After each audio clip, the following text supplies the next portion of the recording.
U.S. intelligence sources say there is new evidence that Iran shot down a civilian passenger jet in its own airspace, killing many of its own citizens. This video obtained by the New York Times seems to show the impact.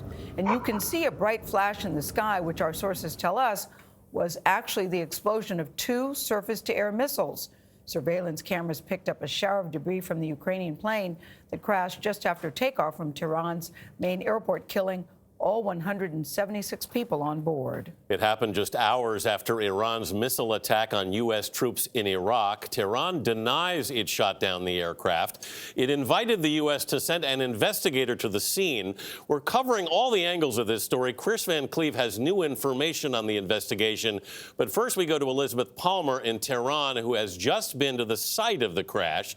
Liz, what's the Iranian government saying? Well, they're sticking to their initial statement. There was another news conference this morning in which they repeated that denial that an Iranian missile could have brought down the Ukrainian plane. Videos shot by witnesses appear to show the plane flying along on fire, then an explosion. A little over 48 hours later, we've arrived at what the local people say is the crash site.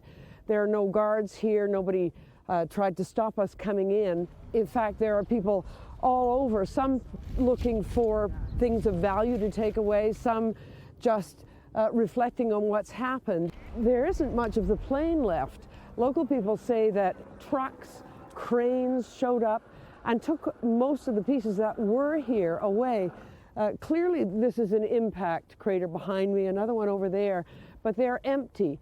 At the moment, it doesn't appear that the Ukrainian investigators have come to the site, and whatever evidence was here is just not here anymore. there should be a wealth of evidence in the black boxes, which Iran is looking at today and has promised to share with the Ukrainians. The boxes may contain some answers for the grieving families of those who died, 63 of them Canadian. Prime Minister Justin Trudeau. The families of the victims and all Canadians want answers. I want answers. Omidar Salani lost his sister and her family in the crash. Every moment, say, I'm going to wake up and it's a nightmare and it's over and she's home. And I'm going to knock on her door. She'll open.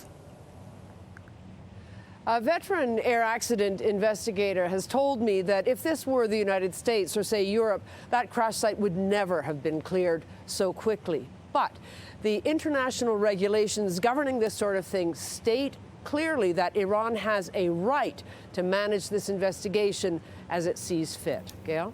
Oh, boy, Elizabeth Palmer. It's very tough to look at those pictures because it's a crash site, but it's also a grave site, remains of people's families. That's very tough to look at. Thank you very much.